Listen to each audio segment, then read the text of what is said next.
নমস্কার, জয় শ্রী গণেশ। স্বাগতম আপনাদের প্রত্যেককে আজকের বিশেষ পর্বের অনুষ্ঠানে। দেখুন, 2026 অলরেডি শুরু হয়ে গেছে এবং 2026 নিয়ে আমাদের প্রত্যেকের মনের মধ্যে অনেক অনেক আশা, অনেক ভরসা যে 2026-এ প্রত্যেক রাশির কোনো না কোনো ক্ষেত্রে ভালো কিছু ঘটবে। রবির বছরে ভালো থাকবেন আপনি। এই এক্সপেকটেশন বা এই আশা নিয়ে আমরা কিন্তু কনস্ট্যান্টলি চলছি। এখন একটা কথা বোঝার চেষ্টা করুন, বহু ক্ষেত্রে আমরা যেটা লক্ষ্য করলাম বা বহু ক্ষেত্রে আমরা যেটা লক্ষ্য করতে পারছি যে আপনি মানসিক চাপে আছেন, আপনি টেনশনে আছেন এবং অনেকগুলো বিষয় নিয়ে মেষ ভাবছে। কেন ভাবছে? কারণ কিছু কিছু ক্ষেত্রে মেষ বোঝে অ্যাস্ট্রোলজিক্যাল কম্বিনেশনগুলো, সাড়ে সাথে চলছে, সেটা সব মেষ রাশি জাতক জাতিকারা জানেন এবং এটাকে ব্যতি রেখেও আরো যে অনেক বিষয় জ্যোতিষশাস্ত্রের সাথে কানেক্টেড, সেই সম্পর্কেও কিন্তু মেষ রাশি জাতক জাতিকাদের আইডিয়া অর্থাৎ তথ্যের কোনো অভাব নেই। একটা কথা খুব ভালোভাবে আপনাকে বুঝতে হবে, 2026-এ রাহু আপনার একাদশে আছে এবং একটি নক্ষত্রেই রাহু থাকবে, যেটি হলো শতভিষা। কুম্ভ রাশি খুব গুরুত্বপূর্ণ একটি নক্ষত্র হলো শতভিষা। শতভিষার দেবতা হলেন বরুণ। এই নক্ষত্রের চিহ্ন বা প্রতীক যদি আপনি দেখেন তাহলে দেখবেন একটি বৃত্ত বা বৃত্তাকার একটি অংশ। এই বৃত্ত কিন্তু অনেক সিগনিফিক্যান্ট। মহাশূন্য, বৃত্ত, রহস্যের কেন্দ্রবিন্দু হচ্ছে বৃত্ত। তাই শতভিষা নক্ষত্রের মধ্যে প্রচুর রহস্য আছে, আর রাহুর নিজের নক্ষত্র কিন্তু শতভিষা।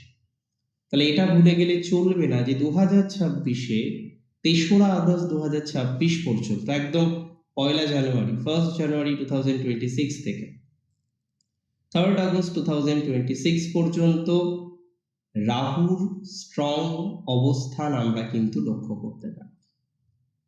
রাহু নিজের নক্ষত্রে থাকার কারণে অনেক বেশি শক্তিশালী হয়ে উঠবে। নিজের নক্ষত্রে থাকার কারণে রাহুর জীবনে, রাহু নিজের নক্ষত্রে থাকার কারণে জাতক জাতিকাদের জীবনে যেটুকু ফল দেবে একদম সলিড ফলাফল দেবে। আমি আপনাকে বলি, মেষের জন্য রাহুর এই ট্রানজিট অত্যন্ত গুরুত্বপূর্ণ। একাদশে রাহু নেগেটিভ নয়। দেখুন, প্রত্যেকটি প্ল্যানেটের না কিছু হাউস থাকে, যে হাউসগুলিতে তারা ঋণাত্মক বা নেগেটিভ ইউজুয়ালি হয় না। আর রাহু এখানে আপনাদের একাদশে অবস্থান করছে, তাহলে কোনোভাবেই রাহু কিন্তু আপনাদের জন্য নেগেটিভ নয়, এটা জানবেন। একাদশস্থ রাহুর অবস্থান আপনার জীবন চক্রের বিভিন্ন পজিটিভিটিকে বহন করে নিয়ে আসতে চলেছে। যে সমস্ত জাতক জাতিকারা আজকে চাকরি নিয়ে চিন্তায় আছেন, যে সমস্ত জাতক জাতিকারা আজকে ফাইন্যান্স নিয়ে চিন্তায় আছেন, দেখুন একাদশে রাহু, ভালো দিক প্রচুর। তবে আমি মনে করি মুদ্রার দুটো পাশ থাকে। একটা যেমন ভালো দিক থাকবে, একটা পাশ অবশ্যই চিন্তার বা বোঝার। ভালো দিকগুলির মধ্যে আমি বলবো সাডেন ডেভেলপমেন্ট, সাডেন অগ্রগতি। বহু ক্ষেত্রে আমরা সাডেন গ্রোথ পাবো, বহু ক্ষেত্রে আমরা সাডেন ডেভেলপমেন্ট পাবো, বহু ক্ষেত্রে আমরা সাডেন অবস্টাকল থেকে বেরিয়ে আসতে পারবো এবং আপনার অগ্রগতি আলটিমেটলি কিন্তু হতে শুরু করে দেবে। আপনার অগ্রগতি কিন্তু হওয়া শুরু করে দেবে, আপনার অগ্রগতি হতে থাকবে। তাহলে আজকে যারা চিন্তায় আছেন, দুশ্চিন্তায় আছেন যে না ডেভেলপমেন্ট হবে না, শনি দ্বাদশে আছে, ভালো কিছু হবে না, একদম ভুল ভাবছেন। একাদশস্থ সব নক্ষত্রস্থ রাহু আপনার জীবনে অনেক কিছু আনতে পারে, অনেক ডেভেলপমেন্টকে কিন্তু নির্দেশিত করে, কিন্তু কথা হচ্ছে কতটা ধরে রাখতে পারবে এটা। একাদশস্থ রাহু ফাইন্যান্সিয়াল প্রচুর সাকসেস দেবে, আর্নিং সোর্স অনেকের ক্ষেত্রে কিন্তু বৃদ্ধিপ্রাপ্ত হবে। আমি খুব দায়িত্ব নিয়ে বলছি, যাদের আজকে আর্নিং সোর্স নিয়ে সমস্যা আছে, যারা আজকে আর্নিং এর জায়গাগুলিকে স্টেবল করতে পারছেন না, তারা অনেকটাই পজিটিভ ভাইবস কিন্তু তৈরি করতে পারবেন। Take my surety and assurity both. আমি আপনাকে বলে দিই, মাল্টিপল ইনকামের সোর্স তৈরি হতে পারে মেষের। একটু প্রপারলি যদি মেষ চেষ্টা করে, মাল্টিপল আর্নিং সোর্স তৈরি হওয়ার সম্ভাবনা মেষের রয়েছে। এই সময় মেষ রাশি জাতক জাতিকাদের টেকনোলজি ফিল্ডে প্রচুর গ্রোথ আসতে পারে। সফটওয়্যার রিলেটেড ফিল্ডে প্রচুর ডেভেলপমেন্ট হতে পারে। ফরেন কান্ট্রি রিলেটেড বিষয়ে মেষ থেমে থাকবে না। ফরেন কান্ট্রি রিলেটেড বিষয় মেষের প্রসপ্যারিটি, মেষের গ্রোথ, মেষের ডেভেলপমেন্টটা হবে দেখার মতো। তাই যারা ফরেন কান্ট্রিতে যেতে চাইছে, ফরেন কান্ট্রি রিলেটেড বিষয় নিয়ে একটা পরিকল্পনা করেছে, বি রেডি যে না এবার একটা বেটার কিছু আসবে। তবে এই সময় নতুন কিছু বন্ধু বান্ধব তৈরি হতে পারে, কিছু সোশ্যাল ইভেন্ট আপনাকে অ্যাটেন্ড করতে হতে পারে, সোশ্যাল সার্কেলটা আপনার এই সময় বৃদ্ধিপ্রাপ্ত হতে পারে। তবে মাথায় রাখতে হবে, ভালো কিছু মানুষের সাথে যেমন এই সময় অ্যাটাচমেন্ট বাড়বে, খারাপ কিছু মানুষের সাথেও অ্যাটাচমেন্ট বাড়বে। মানে ভালো মানুষ আপনার জীবন চক্রে আসবে, তেমনি কিছু খারাপ মানুষও আপনার জীবন চক্রে আসবে। তাই দুজনকেই আমাদেরকে অ্যাকসেপ্ট করতে হবে, আমাদেরকে বোঝার জন্য চেষ্টা করতে হবে। ভালো খারাপ উভয়কেই হাসি মুখে আমাদের গ্রহণ করতে হবে। এটা কিন্তু খুব দরকার, খুব দরকার। আমি মনে করি আপনাদের ডিজায়ার ফুলফিলমেন্ট করার জন্য আপনি হয়তো আরো মরিয়া হয়ে উঠতে পারেন। তবে একটা জিনিস ভালো নয়, সেটি হলো more and more and more and more, আরো চাই, আরো আরো আরো। এই যে টেন্ডেন্সিটা আছে, এটাকে বন্ধ করতে হবে। আরো চাই না, এটা মাথায় রাখুন। আর দরকার নেই। এই আরো আরো আরো এই বিষয়টিকে বাদ রাখুন। না, আরো দরকার নেই, আর প্রয়োজন নেই, আর প্রয়োজনীয়তা নেই, এটা মাথায় রাখতে হবে।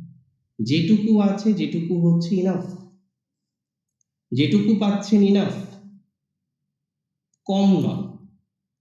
আপনি যদি আরো চান এবং এই চাহিদার যদি কোনো লিমিটেশন না থাকে, তাহলে এটা আপনাকে স্ট্রংলি একটা নেগেটিভ ভাইবস এর মধ্যে ফেলতে পারে। Take my surety and assurity both. আপনি যদি আরো চান, আরো আরো আরো চাওয়ার একটা কম্বিনেশন তৈরি করেন, তাহলে কিন্তু প্রবলেম তৈরি হয়ে যেতে পারে। সেই সময় কিন্তু আপনি সমস্যায় পড়তে পারেন। লিমিটেশন রাখতে হবে চাওয়া পাওয়ার, এটা কিন্তু দরকার। এবং আরো একটা কথা আমি বলে দিই, ইন্টারনাল ডিজায়ারকে কিন্তু এই সময় নিয়ন্ত্রণ রাখতে হবে। আমি দায়িত্ব নিয়ে বলছি, রাহু ট্রানজিট মেষের জন্য ভালো। কিছু কিছু ক্ষেত্রে মেষ তার ডিজায়ারের সীমা পরিসীমা রাখুক, এটা কিন্তু দরকার। অত্যন্ত লার্নিং ডিজায়ার তৈরি করতে হবে, যে না আমি আরো শিখব, আমি আরো জানবো, আমার আরো শেখার দরকার আছে, আমার আরো জানার দরকার আছে। এই মেন্টালিটিকে আরো বেশি প্রমিনেন্ট করতে হবে, অ্যাভয়েড করলে হবে না। কিপ ইন দ্য মাইন্ড, এই সময়ে অনেস্ট গেন গুরুত্ব দিন, পজিটিভ গেনকে গুরুত্ব দিন, ভালো কিছুকে গুরুত্ব দিন, এথিক্যাল ম্যাটারটাকে গুরুত্ব দিন, নিজেকে আরো বেশি এথিক্যাল তৈরি করুন। যত বেশি এথিক্যাল হিসেবে নিজেকে রিপ্রেজেন্ট করতে পারবেন, তত বেশি ব্যথা থেকে বেরোতে পারবেন। এথিক্স বৃদ্ধির সম্ভাবনা তৈরি করতে হবে। এবং আমি আপনাকে বলবো, আয় হবে। আমি দায়িত্ব নিয়ে বলছি, আর্নিং বাড়বে। আমি কথা দিচ্ছি, আর্নিং বাড়বে।